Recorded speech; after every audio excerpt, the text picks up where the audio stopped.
voting by mail. It used to be just an option for some in Texas, but now it's a controversy. In the midst of the COVID-19 pandemic, there's the concern that people gathering at the ballot box will help spread the virus. The pandemic has a lot of people worried about the safety of in-person voting. Never before have Americans been asked to vote and to put their life in risk. So could mail-in voting be an alternative? The thought that somehow there's going to be a lot of voter fraud is not there. Evidence is not there. But critics are concerned, including Texas Attorney General Ken Paxton. He actually filed a brief to prevent fraud through the expansion of mail-in voting. And that's propelling this issue to be not only a controversy, but a partisan one that's currently tied up in court. KSAT Explains mail-in voting. There is a battle brewing across the state of Texas over how elections should be conducted during a pandemic. What's safe and what's risky, not only to your health, but also to your vote. We're exploring it all tonight in this episode of KSAT Explains. First up, how does mail-in voting work in Texas? It's a rite of passage. You know, you don't have to come and stand in line. Let us mail you a ballot. So you can take your time, you can do research. The second one is if you're disabled and unable to come to the polls. If you're going to be out of the county, you can apply for a one-time. We'll mail it outside the county.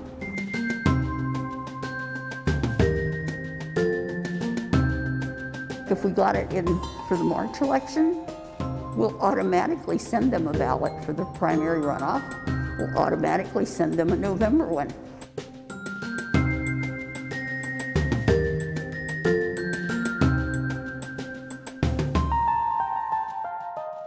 But mail-in voting is getting a closer look these days because of the spread of COVID-19. Supporters say we should be able to drop our votes in the mailbox to stay away from crowds and protect our health. Opponents argue that could open the door for voter fraud. We talked to two political science professors who share what they know about mail-in voting through studies and research. You've got 5 states. Oregon was the leader to begin with in the late 80s. To do mail-in elections, and they've been very successful. Colorado, Hawaii, Oregon, Washington, and Utah can vote entirely by mail. Under current Texas law, a pandemic is not considered a reason to get an absentee ballot. If going to the ballot means that you might expose yourself to a potential disease that you might get sick from or make somebody in your household sick, you're likely to think twice about voting. Supporters of expanding voting by mail argue it could help stop the spread of the coronavirus. In general, The reasons for are simply a case of making it easier to vote. Accessibility, particularly for people who do not have the ability to get away from work, who don't have the ability to go out because of either being infirmed, being a caregiver. But then there are those against the idea. The other side of the argument is that it's going to be rife with corruption. How can you possibly trust the U.S. Postal Service to do this? Look how they deliver the mail now. You know, ballots are going to get stolen. We're going to have tainted elections. But both professors we spoke to say there is no evidence to back that up. The thought that somehow there's going to be a lot of voter fraud is not there. The evidence is not there. The statistics clearly show that there's not much in the way, if any, of voter fraud. Yeah, are there going to be occasional cases? Sure. But to say that we're going to have an election stolen as a result of mail-in ballots, making it easier for people who are scared about getting out because of the pandemic, I think is kind of it's disingenuous. It's very secure, it's very convenient, and now it's safe and it's going to save lives. Then there's the argument voting by mail favors one political party over another. A study published in early June by the Proceedings of the National Academy of Sciences of the United States of America found that, quote, universal vote by mail does not affect either party's share of turnout or either party's vote share, end quote. There's a perception that if you make voting less onerous, less difficult, that more Democrats are going to vote. And there's nothing that suggests that mail-in balloting favors one party over another. That's the same argument that was used in 1971-72 to oppose giving 18-year-olds the right to vote. Going back to 1920, giving women the right to vote. There's no evidence whatsoever that this is going to be a partisan tool. And yet it has become very much a partisan issue. Generally, Democrats pushing for an expansion of voting by mail, while Republicans oppose that idea. We went to the Bexar County Democratic and Republican parties to hear their arguments for and against. Weston Martinez, a local leader within the Republican Party, asked to meet us for an interview at a cemetery that he claims was used as a return address for multiple voters several years ago. He believes allowing more people to vote by mail would open the door to voter fraud. So when I look at what has been done in the past here in our own city, and I look at what has been misused, I have grave concerns because the evidence points to it. So I don't care if you're a Republican or a Democrat. I don't want any illegal votes to count, and I don't want anybody to be taken advantage of, because the same people that we're trying to protect from the COVID-19 are the same people that wind up being taken advantage of a lot of times in the absentee ballot world. But the chair of the Bexar County Democratic Party disagrees, saying she has seen no evidence of voter fraud, and the partisan rhetoric surrounding this issue of mail-in voting is an effort to suppress the vote. It should not be, because I really truly believe that it doesn't affect one party or the other. But I do believe in these times that we're in, which are very uncertain, it is going to be beneficial to everyone, just for everyone's health and safety. The legal battle over mail-in voting has taken several twists and turns since coronavirus began spreading across the state. RJ Marquez breaks down what's happened in the courts so far and why there were still more questions than there are answers. On March 20th, just a week after he declared the coronavirus a statewide public health disaster, Governor Greg Abbott pushed back the May primary elections from May to June 14th. That same day, the Texas Democratic Party filed a lawsuit in Travis County District Court in an effort to expand who qualifies for mail-in voting in Texas. The ACLU of Texas and other civil rights organizations soon joined in. We saw a declaration, an injunction saying, look, during the time of COVID-19, during this pandemic, individuals who aren't immune to it, by the plain language of the statute that allows individuals to vote by mail where they have a disability, they should be allowed to vote by mail in this circumstance. Early on, the argument seemed to work out for Democrats. State District Judge Tim Sulak issued a temporary injunction in mid-April allowing Texans to vote by mail. They heard expert testimony from epidemiologists and medical experts, and that trial court ruled that yes, this was a valid excuse to vote by mail. But the victory was short-lived. On May 3rd, Attorney General Ken Paxton sent a letter to election officials essentially saying, nope, the rules haven't changed. He also said that voters not eligible for mail-in balloting but who applied anyway could be criminally charged. On May 14th, Democrats got another ruling in their favor when Judge Sulak's decision was upheld. But just one day later, the Texas Supreme Court put mail-in voting expansion on hold. At that point, the state Democratic Party asked for their case to be dismissed. End of story, right? We all go home and get ready to go to the polls. But as it turns out, no, that was not going to be the end of this story. And as the state case played out, there was another lawsuit filed, this one on the federal level, that also involved the Texas Democratic Party. This lawsuit was filed on April 7th in San Antonio, and on May 19th, the federal judge sided with Democrats to allow expanded mail-in voting in Texas. But once again, Ken Paxton appealed, and the order was put on hold. Now Democrats are asking the U.S. Supreme Court to weigh in. We don't know when that would happen, but the High Court is expected to go into recess soon until October.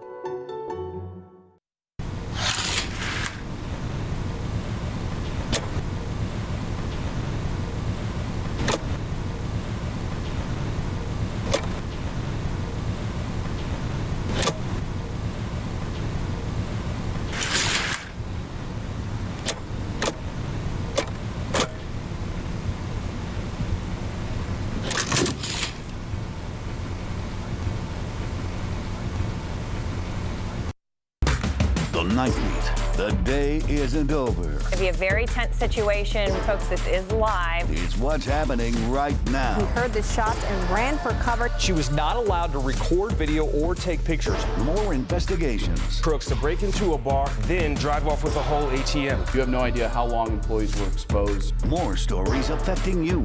This will be a major traffic nightmare. Working to bring you more. Night is not over just yet. The Night Beat. We've talked about fear over voter fraud being one of the main reasons people argue against expanding mail-in voting. But election experts say that widespread voter fraud of any kind involving any method of voting is extremely rare. RJ Marquez gives us a look at what 3 studies have shown.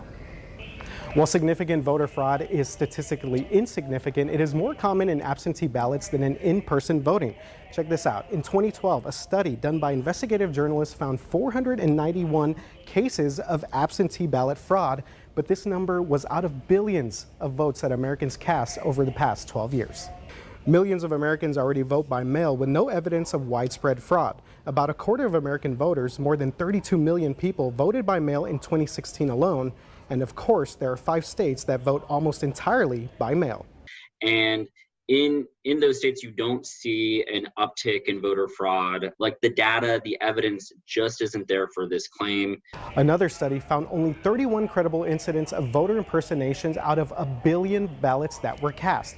This study came out of 2014 by a professor at the Loyola Law School in LA, and it focused on the type of fraud that voter ID laws would stop. While there have been limited singular cases, it's not like we've had widespread voter fraud in the state. And the Washington Post reports a 5-year investigation done by the George W. Bush administration turned up virtually no evidence of organized fraud.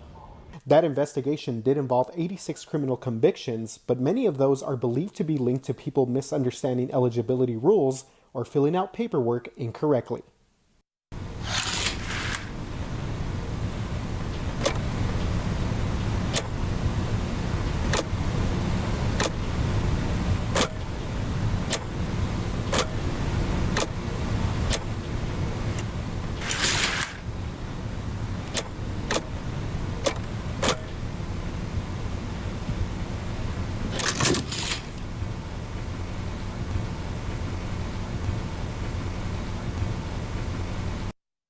If you're feeling uneasy about heading to a polling site during this pandemic, the Bexar County Elections Office wants you to know that it has taken steps to try to ensure your safety. We talked to the elections administrator, Jackie Callanan, and a woman who has worked at a polling site for 3 decades about how they're preparing and what you can do. Ellen Ott has seen a lot in her 30 years as an elections judge, yet she hasn't seen anything quite like this pandemic.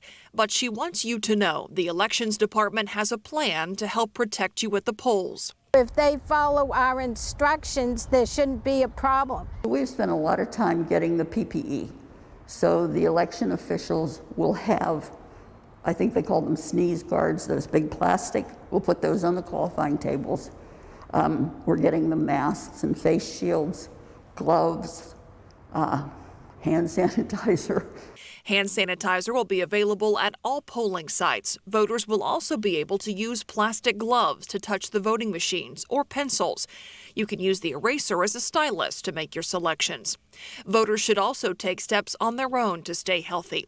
Here's the checklist that the state of Texas encourages people to follow when voting.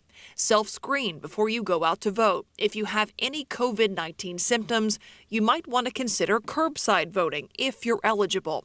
Stay 6 feet away from others. Wear a mask, but be prepared to remove it if an elections judge needs to confirm your identity. You can put it back on once they're done. I hope the voters realize when we ask them to do something that it's for all of our goods, not just that we're nagging on them. This pandemic has impacted not only how we vote, but also polling sites themselves. Bexar County has removed about 3 polling locations due to the coronavirus. We normally are at the Justice Center. Well, we can't be there because the state Supreme Court has said that anyone going into a county building that's holding court or having a hearing, they have to have their temperature checked and they have to wear a mask. And we can do neither of those mandates for a voter. Another way to minimize risk or exposure, vote early on a Tuesday, a Wednesday, or Thursday when the polls usually see less traffic. Voters, please come with a good attitude and a good frame of mind and we'll get you voting. It should take less than a minute. The state of Texas issued some health guidelines for both voters and elections administrators for voting during a pandemic. Some of those recommendations include wearing face coverings and regularly disinfecting surfaces and the voting equipment. But one of those recommendations caused some concern. It suggested that anyone who has any symptoms related to COVID-19 should consider curbside voting. Curbside voting has always been an option, but it's usually used by voters who were elderly or physically unable to walk to the polls. It involves an elections judge bringing a tablet to the curb for others to enter their selections from the car. Infectious disease expert Dr. Ruth Berggren explains why that could be risky for both voters and the people who work the polls. Most people don't intuit how to use the curbside voting apparatus, and they need a lot of explanation. And the explanation requires that the voting official be very close to the voter, sometimes speaking loudly for people who may be hard of hearing, in order to explain how to use it. And the interaction can sometimes be very prolonged. Dr. Berggren has some possible solutions to this problem that she has shared with the Texas Secretary of State, including staffing curbside voting sites with workers younger than 65 and requiring both voters and workers wear face coverings. She also says emergency absentee ballots would help reduce viral transmission overall. Tonight, storms become likely. When severe weather strikes. Breaking into programming for just a few moments, we have multiple severe thunderstorms. KSAT is live on air and on your Weather Authority app. You need to seek shelter, okay? Seek shelter. Use the radar to track the storm's path over your neighborhood. And if you lose power, Just know if you're watching us on TV, you can stream what we're doing right now on the KSAT weather app. real meteorologists, real forecasts. We'll get you through this and we'll let you know when the threat is past. Live on KSAT and on your Weather Authority app. Hey there, I'm meteorologist Katie Blake, and welcome to the weather portion of this week's KSAT Explains. So by now, you've probably seen on social media or through the news that Saharan dust will be moving into Texas this week. And while this may sound surprising because this is not in the weather forecast every day, this phenomenon actually happens every year, typically during the summer months, and it usually coincides with the early part of hurricane season. So no, this one isn't 2020's fault. This happens every year. Still, it is fascinating to consider that literally tons of dust travels more than 5,000 miles from the Saharan Desert in Africa all the way over to us here in San Antonio. So how does this happen? Well, each year, 182 million tons of dust, that's almost 700,000 semi-truck loads full of dust, is lofted into the atmosphere by the trade winds, which blow from east to west near the equator. Now, sometimes when this dust is picked up, it can travel through the Caribbean all the way to the Gulf of Mexico and eventually to us here in San Antonio. And when this dust is in our air, it can make for a bit of an orange brownish haze to the horizon, and the fine dust particles may also aggravate allergies in some, especially those who suffer from respiratory issues like asthma. It's not all bad news though. In fact, an interesting side effect of this dust is that it suppresses tropical development over the Atlantic Ocean. How?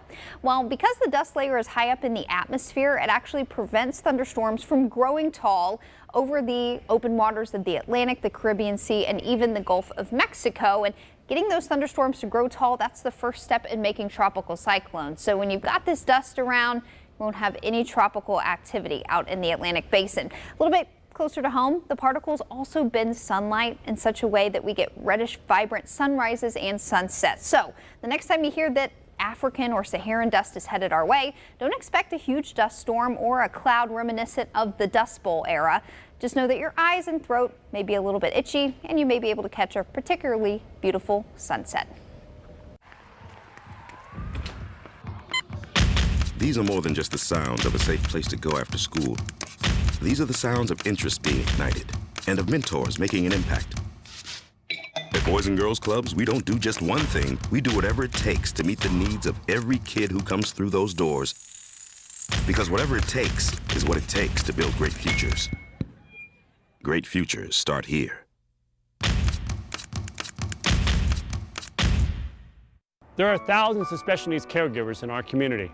Every day they serve as champions of compassion to a family member, a friend, neighbor, or an employer. They have served a special role during this pandemic that cannot be overlooked and must be acknowledged. Let us take this opportunity to thank the caregivers of the special needs community who are serving as warriors through their unselfish desire to make a real difference in the lives of our friends with special needs. Together, we are making a difference. Thanks for joining us for this episode of KSAT Explains. No matter how you feel about the issue of mail-in voting, know that your vote is important. Before we go, here are some parting words from some of the people we have heard from throughout this show about why it's important that if you can safely vote, you do so. We'll see you next time. We want people to come out and vote.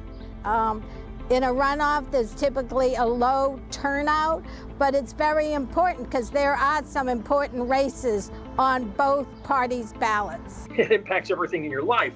I mean, the old joke that, you may want to ignore politics, but politics is not going to ignore you.